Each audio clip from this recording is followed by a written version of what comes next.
I'm Jeff Rich, director of Laymen Ministries. I first visited the Philippines in the spring of 1998. I went over to meet with Alan and Mary Tess Branson about possibly starting a mission project working with one of the most primitive people groups in the world, the indigenous nomadic Aryan tribe. By the way, this was our very first mission video, which aired on 3ABN. We appropriately titled the program, An Almost Forgotten People. My heart was touched as I saw the needs of this neglected people group, seemingly forgot by the rest of the world.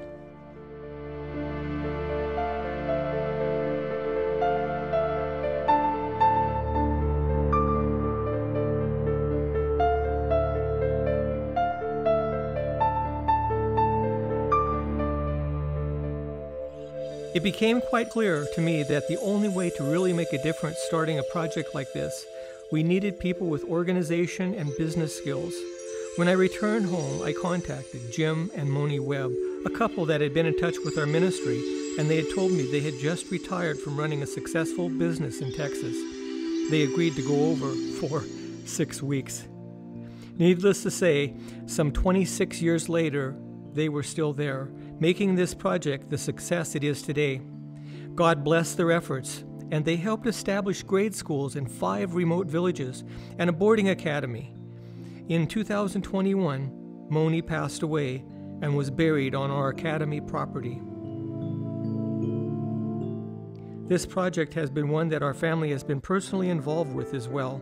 My wife Christy and my youngest daughter Nacelle spent 9 months teaching school in the remote jungle village of Agbaliti. My son Benjamin and I traveled there together to visit family and to check on the projects. My daughter Tricia went over to help the Webbs during her high school summer break.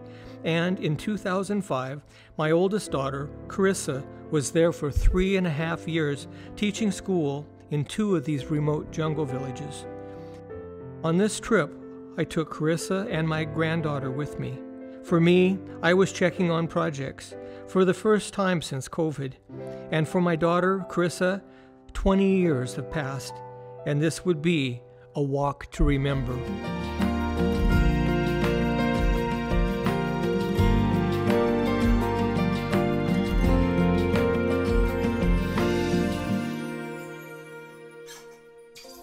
My daughter Carissa and my granddaughter Cassia flew from Spokane, Washington across the South Pacific Ocean to the Philippines. We launched our boat from a bay just outside the town of Mindoro.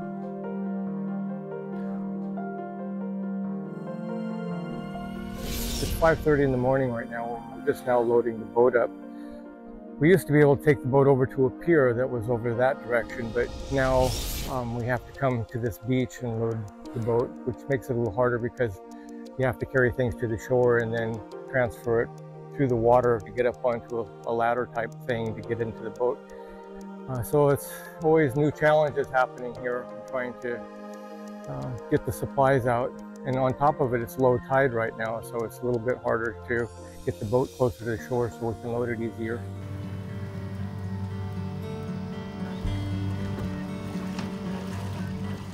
The time has come. I gotta go out to the boat.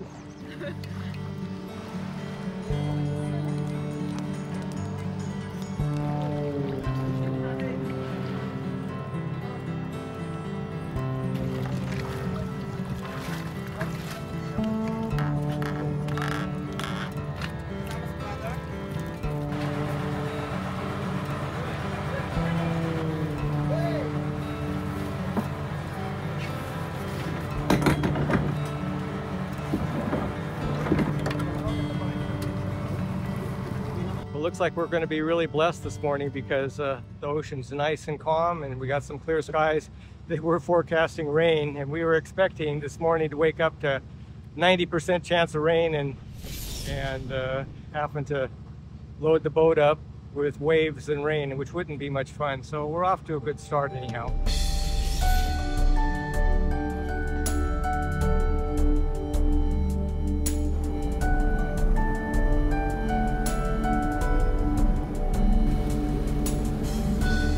Over the years, we've owned about 5 boats, sometimes adding on to them to make them bigger, or in the case with this large boat, we had it custom built from scratch.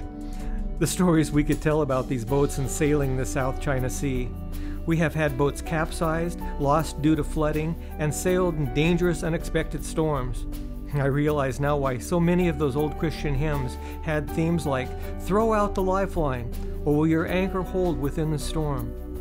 Being in a storm at sea makes you realize how small and helpless we are, and how we are dependent upon Christ to see us through the storms of life.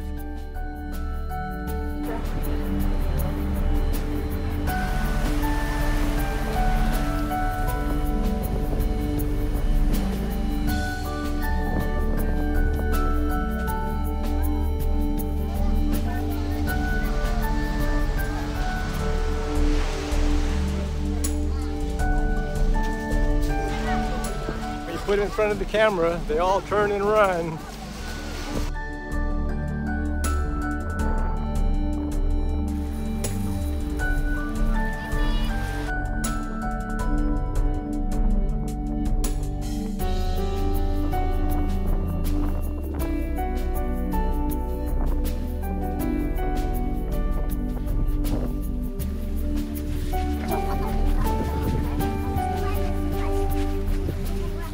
I was surprised to see the amount of new homes that have come up in this area. This tribe in the past has always been nomadic, but now they're starting to see the importance of education, so they've started congregating in areas close to our schools. And over the years, through education, mostly because of our ministry, we've noticed that they've started building their houses with better materials, and they've even incorporated toilets in the village, which has been a big blessing for everybody.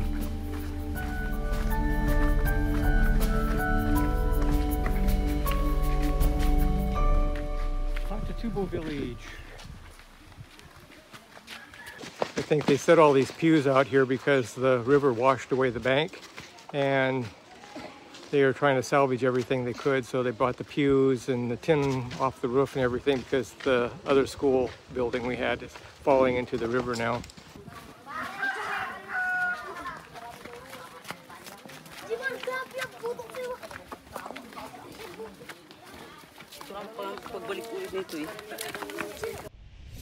This is the village of Bennawong, and where 20 years ago I was a student missionary. We're going to walk through and see some of the changes and remember some things. One thing is that a lot of the houses have changed. They used to all be just little slats of wood and with grass roofs. Now you'll see a lot more cement buildings. The river is also changing. Every storm, it takes out more and more of the village.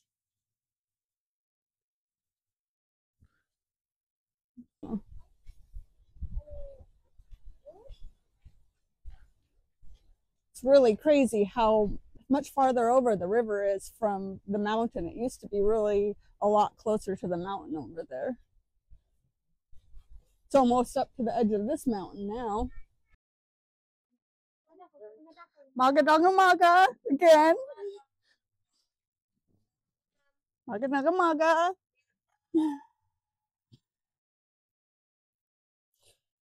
When I lived here, this giant mango tree was the center of the village. Our original water line and spigot came up right out underneath here, and our original school was right here. You can still kind of see the cement left a little bit. It was just a cement floor with half cement walls and then slatted boards and a metal roof. It was a big one-room classroom where we held church and classroom together. And then on the end of that building was a mission house with a little like closet room that we used as our dispensary or our clinic. Now they have a nice little fence and a little meditation garden here. They've really done a lot to level this all out because this was just hillside right up here.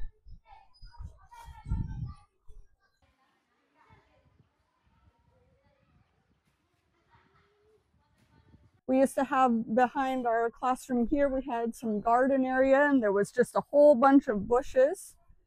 and there was a big dirt basketball court where the villagers played basketball. But now all we have over here is about 20 feet of soil and the river where it's washed away.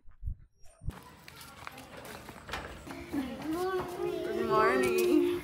You guys are huggers. You guys are huggers. Good morning. Good morning, Bisco. Yeah. This Mom Jessica here that's teaching was my student when I was here 17, 18 years ago. Same. Same. Lane got the first one. Lane got already 2 points. You used to be a student here at one time. Yes, I was. What village were you in?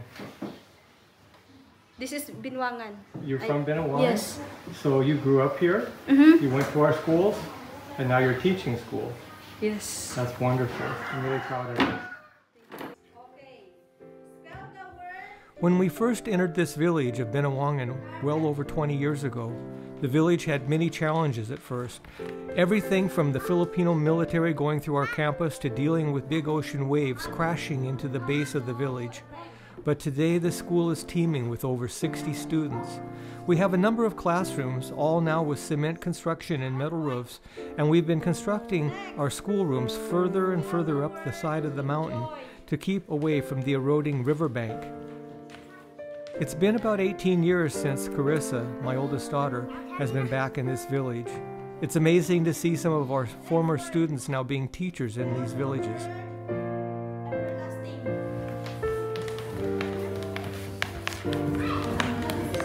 Everlasting. Mom! What is this? It's Mom. Hi, sir. Hi. Morning. Morning. What are you studying? Good morning. Story of Daniel. What's your name? Hi, my name is Silene Joy Marigmen. What class grade are you teaching? I'm teaching Kinder A. And how many years have you been with Laymen Ministries? 20 years or 30 years? No, just only 5 months. 5 months? Oh, Yeah, you're yeah. new. A Yes. new girl on the Yes, but I've been a classroom. missionary cook for a year before in Wow, where Seabreeze. at? In Seabreeze. Oh, it's Yeah. Seabreeze. Yes, sir. Oh, good. Okay, well, I'll let you do your class. Try not to interrupt here. Thank you so much.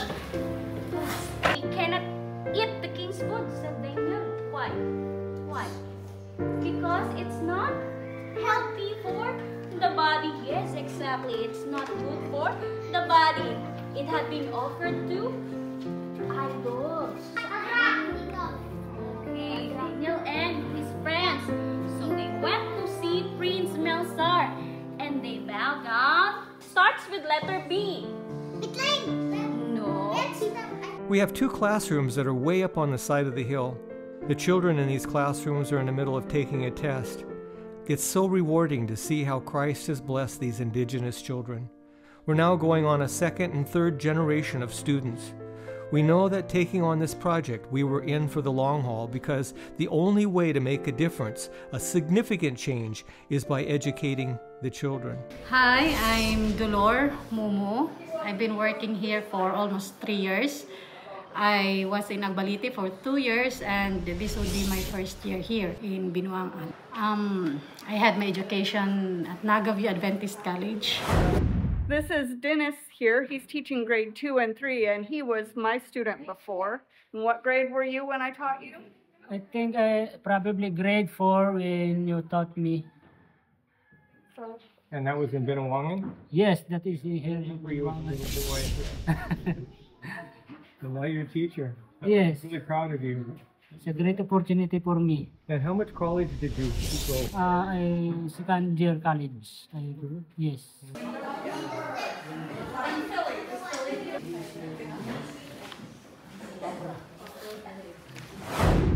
Hi, I'm Liani Daliegos Fajardo. I'm here for almost 7 years now. 7 years. Yeah. Wow. I've been in Agba for 2 years. I spent there my first 2 years and I was transferred here. And it's almost my 5 years here now. Wow. Oh, they were my first students before, and they were in grade 1. Now they are my students, and they are now in grade 5. Okay. Yeah. So that means you're 22 years old. Oh no. I'm 28 now, sir. Oh, okay. This Tino. And for the last one, I don't know what that word is. Debu. Unfortunately, due to a lot of logging in the higher mountains, when we get typhoons or heavy rains, it causes the rivers to swell, as seen in one of these old videos taken years ago. The red line indicates where the riverbank used to be and where it is today. Year after year, the river is eating away at the shoreline. We tried to prevent the erosion of the bank by building a number of gabions, and as big and strong as these are, they turned out they were no match for typhoon rains coming down from the mountains. We have discussed moving the village or building on the side of the mountain, but it's pretty difficult for the people with all their houses on that small strip of land along the river. So way over there by that mountain, there's another Katatubo village, and we're gonna take a quick hike and go over there. Hello.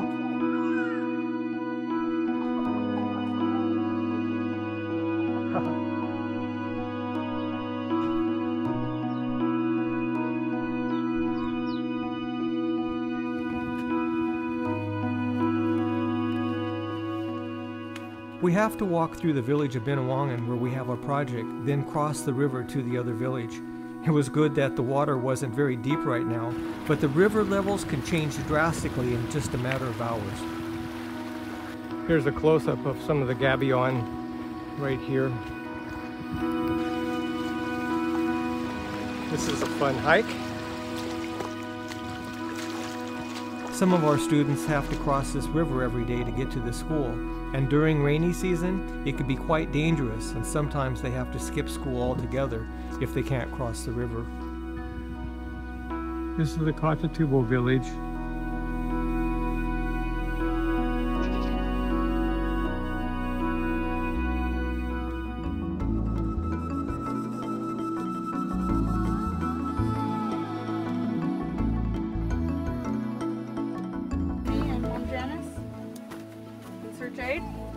This is the daughter of Sir Jade. You have a good night.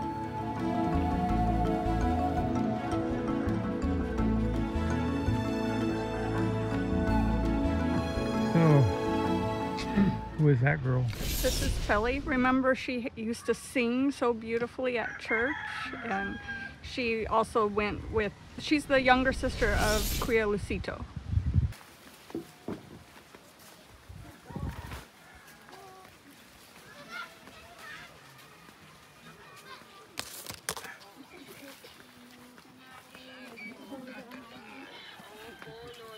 Hello.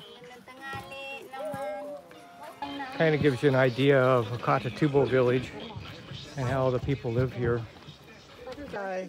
You see? Hello. Is this your family? Yeah. So he looks familiar to me. Who is he? This is Tim. He was a student. He was probably this tall. We called him Timmy. Tim. Your name was Timmy. He was. This is a typical design though, living area, and they do their cooking inside, what they call kind of like a dirty kitchen, and they sleep in the upper part here. And then they do their cooking usually in this area. It amazes me to see the changes in these kids. Years ago they would run and hide, and they had this vacant look in their eyes. But now they seek affection, and as we say, the lights are on when you look in their eyes. Oh, I'm getting hugs too. They're all giving hugs. You make me cry too. So she was a student in Binawangan? Here. She was the same with Jessica. Some of the kids might not have went to high school or graduated from college, but their education they got really helped them in a lot of different ways. Well, it's time to head over to the other village of Pinyabayonan. My daughter Carissa is leaving behind so many memories as she lived in this village for a couple years.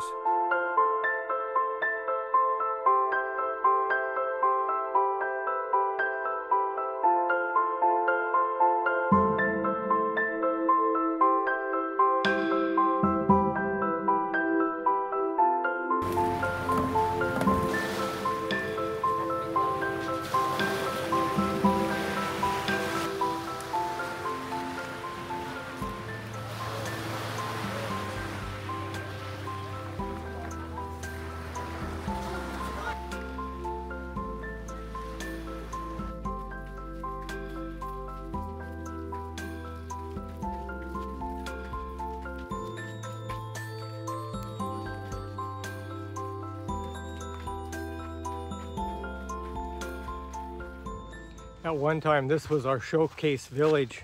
We had probably about 85 or more students here. And the government opened a government school right over there. And then they started offering free bags of rice to the parents if they send their kids there. A lot of times the teachers don't show up for weeks at a time. And so it was a really comfortable and easy thing for the Cotatoubo parents to just send their kids there, and their kids could just get a lot of time off and they get past and basically not receiving much of an education. And so now the numbers have dwindled here because they have basically siphoned off a lot of our students to that public school.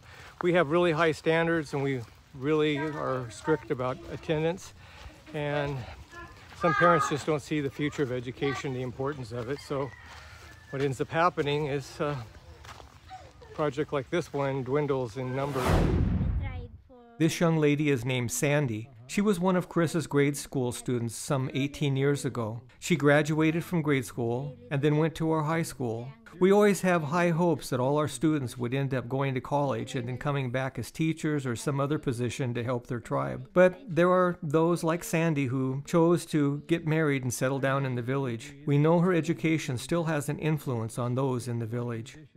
Yes, of course. Always. Sandy lived with me Yes. for almost 3 years. That's right. You were like She lived That's here. right. And She lived here, and then she moved to Binawongan with me. yeah. This is the classroom where Marie teaches. They refer to her as Mom Marie. She's been working with us for, I think, about 8 years now.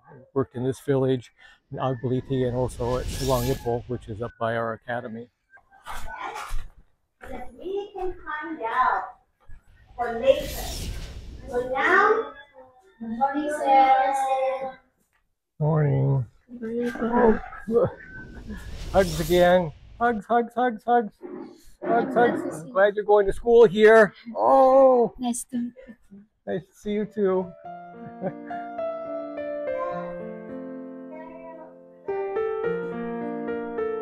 What else did she say? All the animals, they might have had the rice.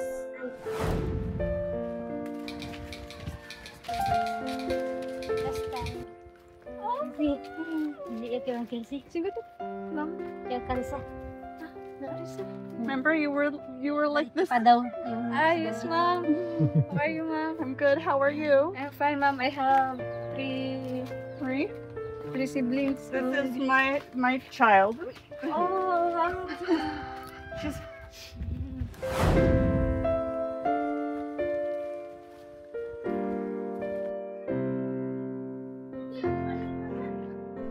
Yeah, and this is the main throughway, the Cotatoubo village. What we're doing is visiting some of the former students from our school from 1718, 19 years ago. And some of these kids did school for 4, 5, 6 years, and then they dropped and got married, kind of went back into village life. And then some of them continued on and went to the high school and got continued education, and then the numbers are even smaller than the ones that go to college. But the school has had a big impact on a lot of the people in this village and the other villages we work. I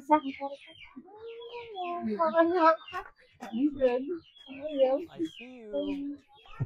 Bye. It's absolutely amazing how many houses have sprung up here in the last 7 years. It used to be a pretty small village, and now it's like houses everywhere in the foothill. Have we met you before? I think no. Your mom was who? Mercy. Mercy. And her mom and dad were actually mission teachers in this village for quite a number of years with Laymen Ministries. She grew up here, and we used to go, her and her sister, and I used to go swimming at sundown, and you were a teacher here for a while too, weren't you? Yeah, yeah, it's great to see you again. Great to see you too. This is Sijen. She's Jerome's sister. Jerome's sister, yeah. Yes. Mm-hmm. Yeah. I've known Jerome since he was a little boy. Also And you. Mm-hmm. We were very young when I was here. Oh, let me clean your house. Hello, Mom. Hello. How are you? My sister. Your sister? Yeah, my younger sister. Your younger sister? You remember me? Yeah. I'm Jeff. Sir Jeff, that's right. Good to see you again. My daughter. This is Sandy's sister. My younger sister. And she also lived with me for a short while also. Hello. Good morning. What are you doing here? This is Jerome Ronde. We have known him since he was a small boy. He, like a number of youth, grew up attending our schools. He graduated from our grade school and moved on to our boarding academy. He was a featured graduation speaker for the grade school students. He later attended college, and then he came back to his own village amongst his own tribe to become a teacher.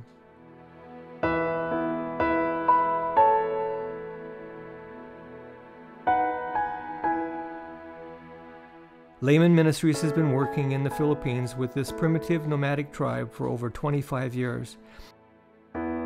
It's been our goal to train young people to come back to be servant missionaries to their own people group. Now, after all these years, we've started to see the fruition of our labors and how Jesus Christ has made a change in the lives of so many. We currently have 5 village grade schools and a boarding academy. We want to thank you for your continued support of Laymen Ministries. God bless.